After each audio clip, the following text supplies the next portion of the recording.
शहर का एक सुनसान इलाका, फैक्ट्री के पास। रात के 2:30 बजे ठंडी हवा चल रही थी। सड़क पर अंधेरा था। बस स्ट्रीट लाइट की हल्की रोशनी चमक रही थी। एक लग्जरी गाड़ी तेजी से फैक्ट्री के बाहर आकर रुकती है। गाड़ी के अंदर बैठा आदमी घबराया हुआ है और वो बार बार घड़ी की ओर देख रहा है। नाम विकास मेहरा, उम्र 45 साल, बिजनेसमैन, लेकिन अंडरवर्ल्ड से कनेक्शन है उसका। विकास फोन निकालकर किसी को कॉल करता है और बोलता है, मैं आ चुका हूँ, जल्दी करो।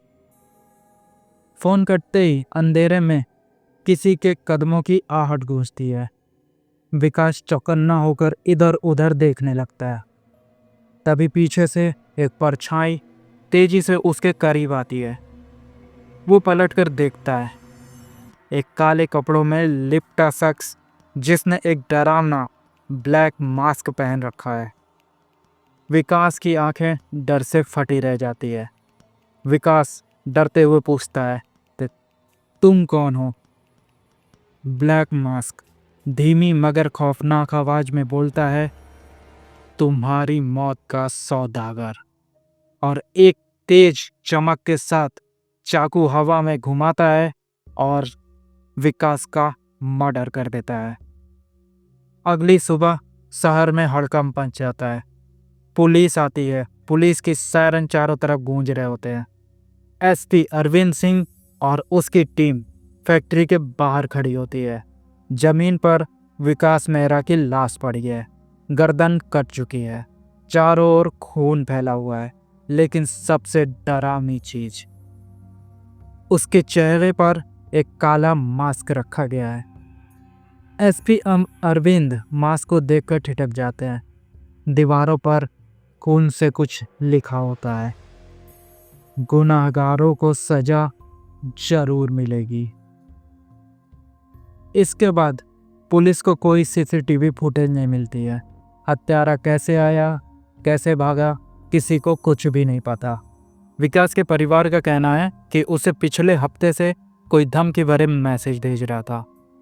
पत्रकार रिया शर्मा को लगता है ये कोई सीरियल किलर हो सकता है, लेकिन पुलिस इसे अभी भी सिर्फ एक मर्डर मानकर चलती है। लेकिन फिर एक और मर्डर हो जाता है।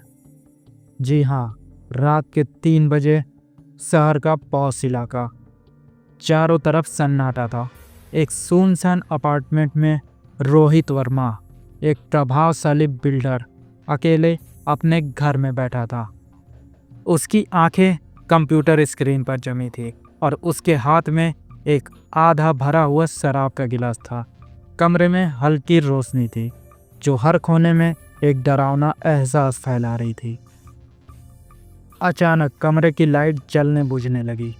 रोहित गुस्से में बोलता है, अब ये लाइट भी अभी खराब होनी थी। वो उठकर बिजली बोर्ड की तरफ बढ़ता है। तभी कमरे का दरवाजा धीरे धीरे खुलता है और कोई परछाई अंधेरे से उभरती है। रोहित के शरीर में सिहरन दौड़ जाती है। वह जैसे ही पलटता है, तेज चमक और चाकू सीधे उसके सीने में धंस जाता है और उसकी चीख गले में ही दब जाती है। ब्लैक मास्क धीमी मगर खौफनाक आवाज में बोलता है, तुम्हारे पाप का घड़ा भर चुका था, इंसाफ अब पूरा हुआ। और दीवार पर खून से एक संदेश लिख देता है, गुनहगारों को सजा मिलेगी। अगली सुबह फिर से पुलिस आती है। एसपी अरविंद सिंह अपनी टीम के साथ वापस से घटना स्थल पर पहुंचता है। पत्रकार रिया शर्मा भी मौके पर आ जाती है। पुलिस की फॉरेंसिक टीम के साथ सबूत इकट्ठा करने लगती है। एसपी अरविंद सिंह पूछता है, कोई गवाह, कोई सुराग? इंस्पेक्टर दीपक बोलता है, सर, न कोई कैमरे में दिखा, न कोई आवाज़ सुनी गई। हत्यारे ने एक बार फिर कोई सुराग नहीं छोड़ा। रिया ध्यान से खून से लिखा संदेश पढ़ती है। रिया बोलती है, यह दूसरी हत्या और दोनों मामलों में एक ही पैटर्न। क्या ये कोई सीरियल किलर है? अरविंद गंभीर हो जाते हैं और फिर बोलते हैं, अगर ये एक पैटर्न है तो हमें जल्द से जल्द इसे रोकना होगा, वरना अगला शिकार कोई और हो जाएगा। उसके बाद अपनी ऑफिस में बैठी रिया दोनों मर्डर केस की रिपोर्ट पढ़ रही थी। उसे दोनों हत्याओं में एक अजीब सा कनेक्शन दिख रहा था। रिया सोचते हुए, विकास मेहरा और रोहित वर्मा दोनों भ्रष्टाचार और गैर कानूनी धंधों में शामिल थे। कहीं ये मर्डर किसी बदले की आग में तो नहीं हो रहे हैं? वो तेजी से पुरानी न्यूज़ आर्टिकल खंगालने लगती है और कुछ ऐसा पाती है जो उसे चौंका देता है। अगर ये बदले की आग है तो ब्लैक मास्क का अगला निशाना कौन होगा? रिया अपने मन में सोचती है।